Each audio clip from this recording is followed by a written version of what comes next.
Bonjour à tous et bienvenue pour ce nouveau numéro des coulisses du THB.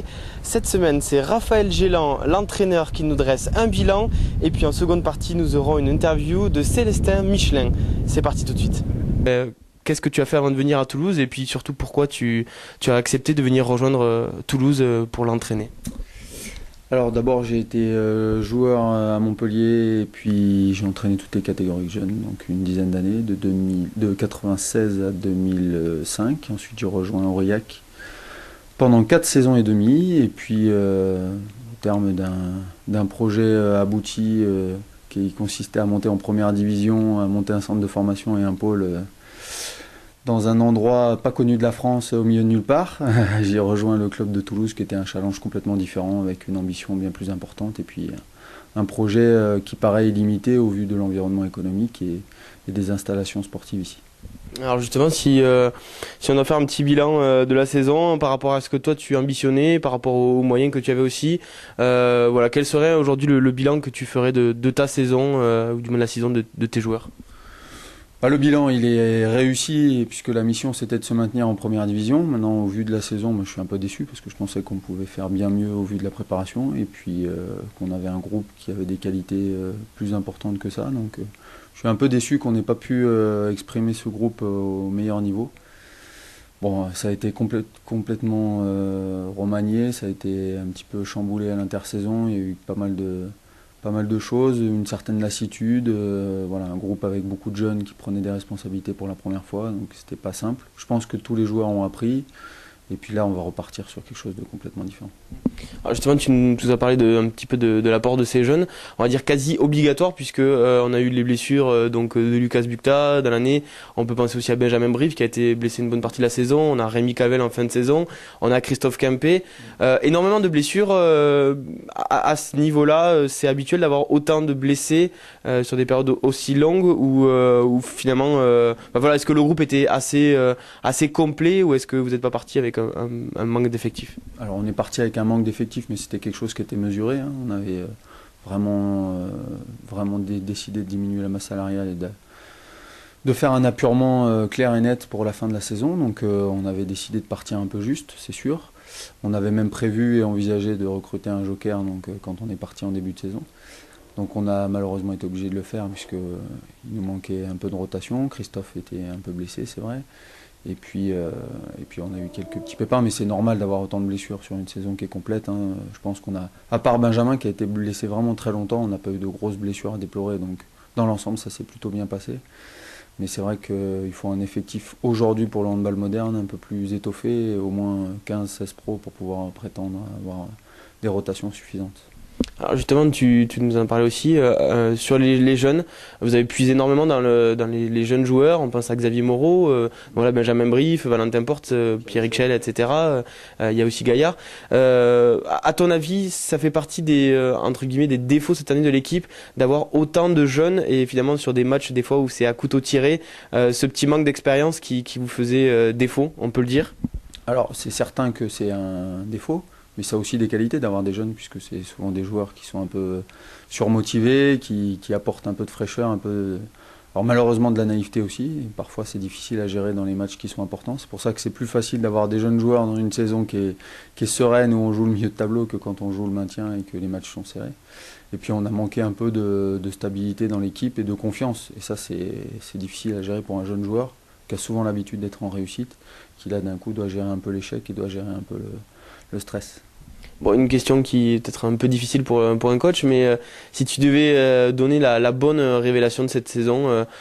Alors je suis plus surpris des très jeunes, c'est-à-dire que là chez les jeunes que tu as cités tout à l'heure, donc Pierre Ixchel, Valentin, Benjamin, j'ai pas été surpris. Martin, je pense que c'est des joueurs qui sont vraiment dans ce profil-là.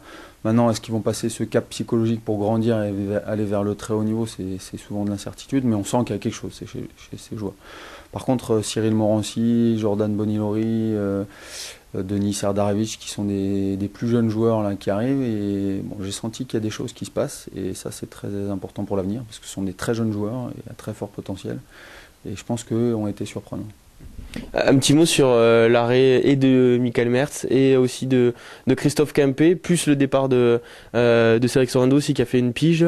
Voilà, tu peux nous dire un petit mot sur ces 3 joueurs, quel sentiment toi tu garderas de ces 3 joueurs?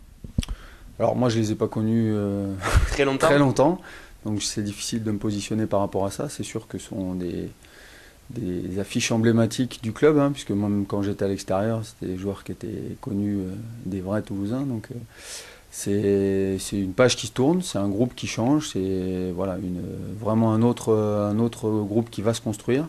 C'est des tauliers un peu depuis 4-5 ans, donc c'est vraiment quelque chose de différent. Donc c'est un autre groupe qui va naître pour la saison prochaine. Cédric, lui, a juste fait la pige. C'était très important pour lui de ne pas revivre une descente et une saison compliquée comme il avait vécu à Paris. Je pense qu'il a bien fait son travail. Il a eu des hauts et des bas. Je pense que sur la fin de saison, il a accusé un peu de fatigue et un peu de blessure, qui fait que ses performances n'ont pas été à la hauteur de ce qu'il peut faire. Mais bon, sur le plan et psychologique et du terrain, il a beaucoup apporté. Bon, là on est en fin de saison et pourtant vous vous entraînez toujours, là c'est encore le cas. Alors qu'est-ce qu'on bosse en cette fin de saison? Voilà, le championnat est terminé, le maintien est assuré. Comment on arrive encore à faire travailler des choses aux joueurs? Quelles sont les choses que vous travaillez? C'est ma période préférée parce qu'on peut les faire charger comme des mules. Donc c'est une période où on travaille énormément en musculation, en prise de masse. On peut faire des charges d'entraînement qui sont importantes sans prendre des risques puisqu'il n'y a pas de match. Et donc de risque de blessure. C'est des périodes, ça permet aux joueurs qui sont plus frêles de prendre un peu de densité physique. Ça permet de travailler un peu sur les points faibles. C'est dans la sérénité, c'est complètement en dehors du stress des compétitions. Donc c'est plus facile à vivre pour les joueurs. Et puis ça leur fait préparer un peu la plage, donc ils sont naturellement motivés, il n'y a pas de souci. Et alors du coup c'est quoi le calendrier là? Vous arrêtez donc le 18 je crois, et après c'est repos jusqu'à quand? Reprise des entraînements quand? Et est-ce qu'il y a un programme spécifique à chacun entre cette période? Alors tout à fait, c'est un peu compliqué parce que comme il y a beaucoup d'internationaux jeunes et juniors qui font des compétitions pendant l'été, là, il y en a qui vont s'arrêter aujourd'hui et demain pour avoir un peu de vacances avant de partir avec leurs équipes nationales respectives.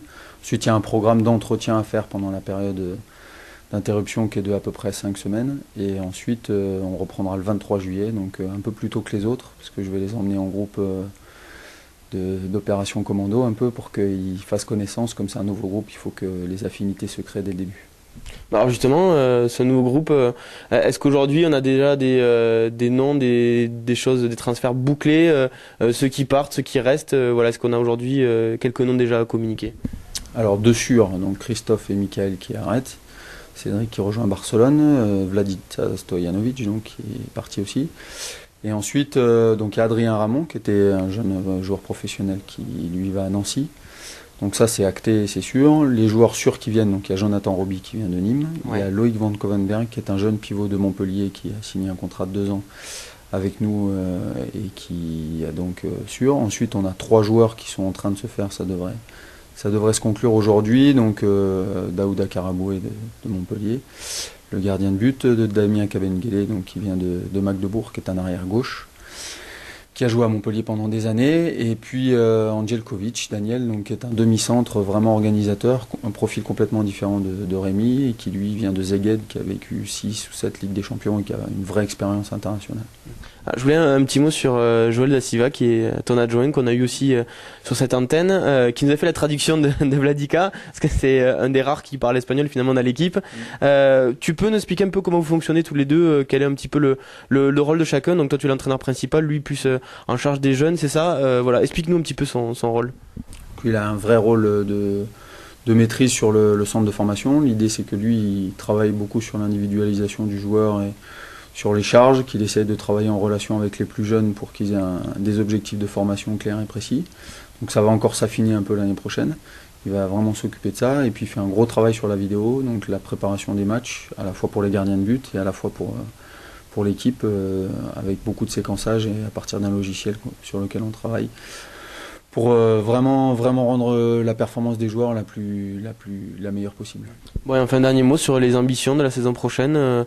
Aujourd'hui, c'est quoi ton ambition? Alors, il n'y en a qu'une, c'est de ne pas revivre cette saison. Donc, de ne pas regarder en bas, évidemment, d'essayer de se détacher du peloton de queue le plus vite possible, de travailler un peu dans la sérénité, de reconstruire un groupe et donc d'essayer de créer une nouvelle dynamique, de pouvoir travailler sur 2-3 ans sur un groupe qui va le plus rapidement possible, je l'espère, atteindre une qualification européenne et puis le top 5. Tu peux nous expliquer un petit peu comment tu t'es mis au hand? Est-ce que tu as fait d'autres sports avant et pourquoi le hand? Moi, j'ai fait un peu de tout en UNSS.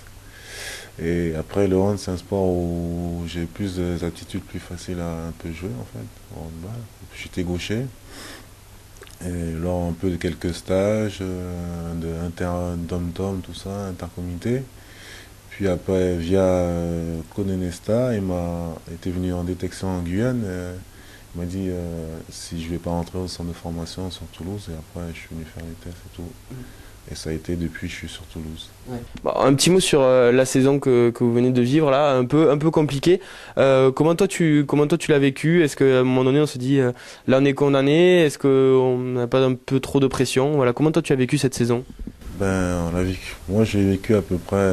Bon, il y a quelques matchs où on me perd sur le fil à un but ou deux buts, donc ça nous a un peu touché. Et après il y a un moment où on était vraiment au pied du mur. Après, on s'est dit, faut pas penser que c'est fini, on peut toujours se battre. Hein. Donc, il y a un dicton qui dit, si on se bat pas, on passe à voir. Donc, on a tenu, jusqu'au bout, on a continué à se donner. Et après, on est arrivé là, à la fin des championnats, à être maintenu. Bon, un petit mot maintenant sur quelque chose qu'on nous a dit, qu'on nous a dit ici. Il s'agit notamment de Michael Mers et de Kobe Miyaro qui nous ont dit ça. Alors, à ce qui paraît, tu es de loin. Allez, il y a Wesley Pardin qui tient la corde, le plus gros fainéant du club. Il dit ça pour un chambré, c'est par rapport au début de prépa en fait, parce que la prépa on fait de la piste et compagnie. Et j'étais arrivé un peu, malgré un peu blessé et tout, après pour pas tout faire au début. Donc du coup, il y a plusieurs séances où j'étais pas bien, où physiquement j'étais en retard sur les autres.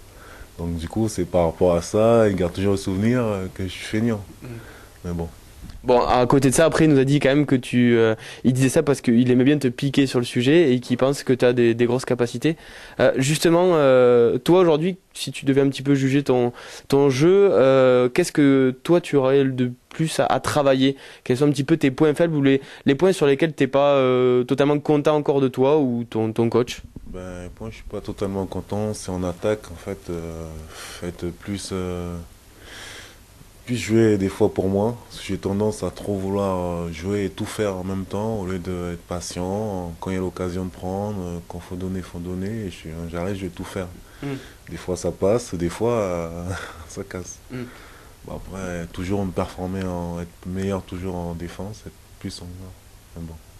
Justement, maintenant c'est la partie où on peut balancer. Alors le plus gros râleur, justement, je crois qu'on vient d'en parler, c'est bien Mika, c'est ça? Ouais, le plus gros râleur c'est Mika Ouais. Mertz. Si on devait donner le plus gros chambreur, alors là aussi il y a plusieurs noms qui m'ont été donnés, alors c'est qui le plus gros chambreur de l'équipe? Chambreur, on peut mettre Mika, et qui encore? On avait donné Mika, on a donné Christophe. Christophe aussi, il est bien chambré. Christophe. De temps en temps, Ramush. Adrien Armand. Ouais. Après, il y a qui comme chambreur? Kobe, des fois aussi. Kobe, quand il s'y met, des fois. Dans certaines périodes. Le plus gros fainéant, alors justement, tu peux te mettre dedans ou tu peux en citer d'autres. Hein.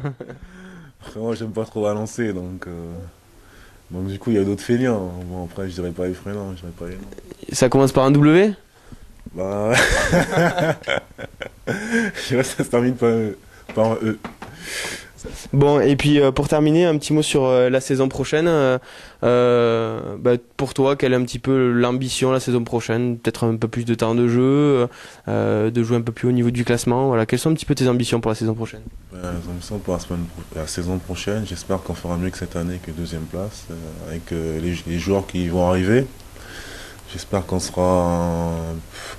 Après, des fois, faut pas trop dire classement parce que si après c'est pas ça, être mieux classé, être dans, on va dire, top 8, 6, 8e place, j'espère. Donc, du coup, après, être plus rigoureux, à jamais lâcher les matchs. Des fois, il y a certains matchs où on perd d'un but qui fait mal à la fin. Donc, j'espère qu'on sera un peu plus maître des matchs. moins être passif. Voilà, c'était donc les coulisses du THB numéro 6. On se retrouve dès la semaine prochaine pour un nouveau numéro. Au revoir.